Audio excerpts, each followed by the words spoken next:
So where to begin? Well, I'm going to begin at the beginning, which seems pretty obvious.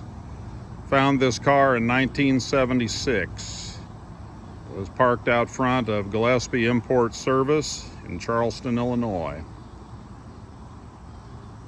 I thought it was incredibly cool. I had never actually seen one in person before and decided I had to have it. I made a deal with the professor who owned it, and it was mine.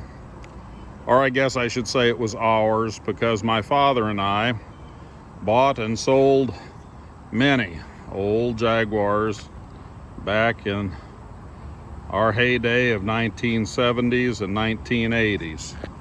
Back in those days, you could buy Jaguars and all sorts of other exotic machinery for practically nothing, because at that time in the United States, they were just old, funny European cars that, well, quite frankly, only eccentrics cared about. So my dad and I always thought that was funny, and we're happy to be considered eccentrics. Anyway, this car always ran great, and it was in need of some interior work.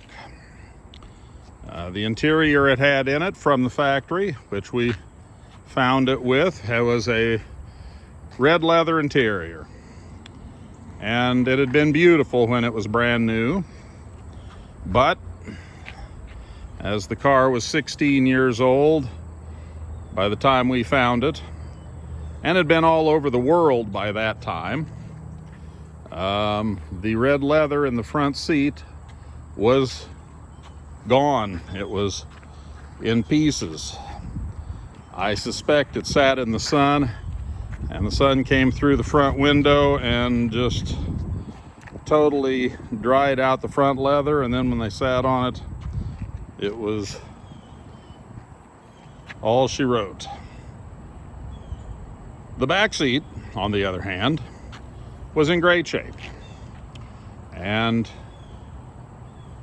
we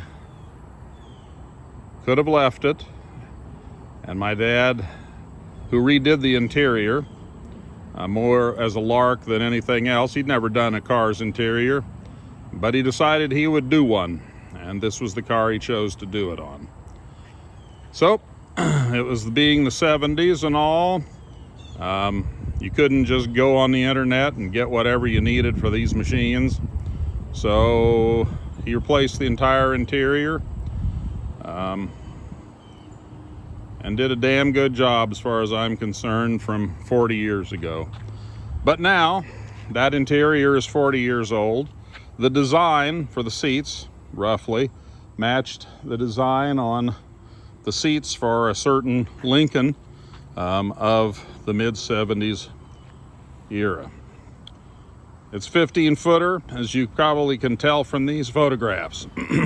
From 15 feet, which is about how far away I am from the machine right now, she looks like a show car. And people seeing the machine from 15 or more feet will think it is a show car, I would suggest. But as you got closer, and I'm going to come in and show you up close and personal, you will see this door.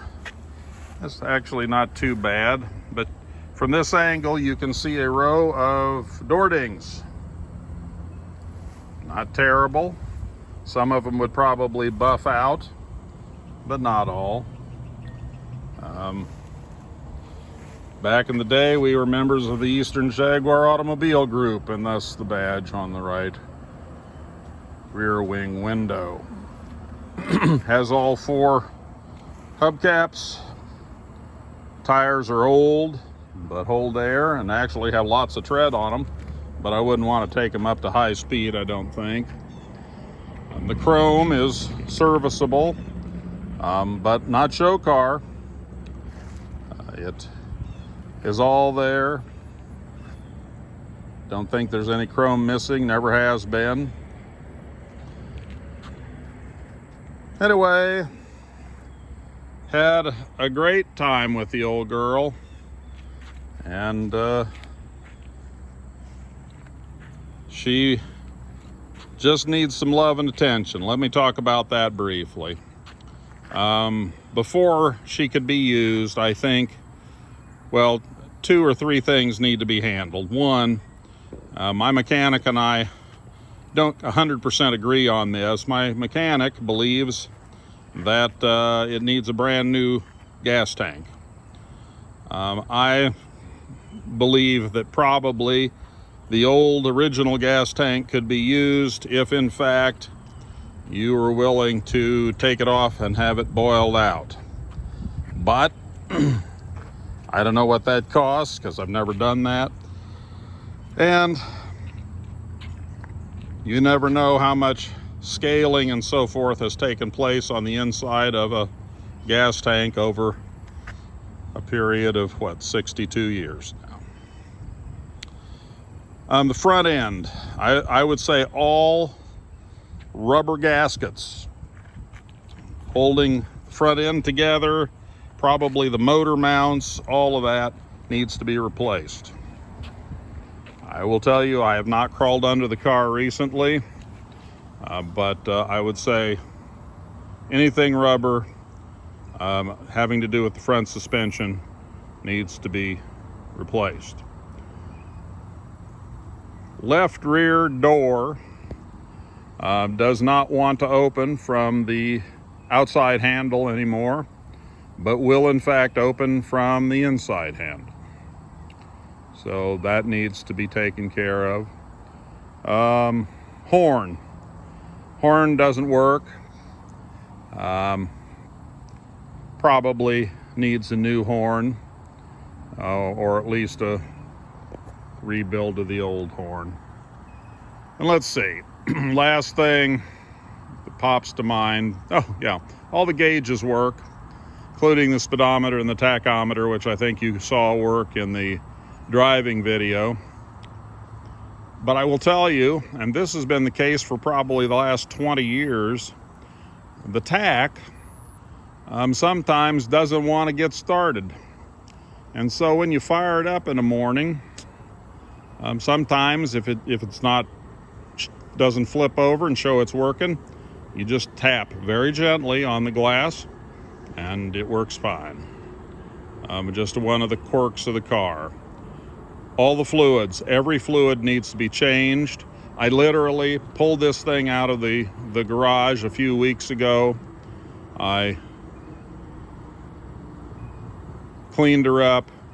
I had it taken down to my mechanic who rebuilt the carburetors with new kits, and checked the brakes and did a few other odds and ends. The receipt for I think $995 you can find in the documents accompanying the sale.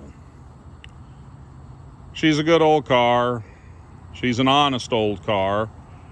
Started life in England, was sold new in Japan, and somehow in the intervening 16 years ended up in Charleston, Illinois. She now lives in Kansas because that's where I live now.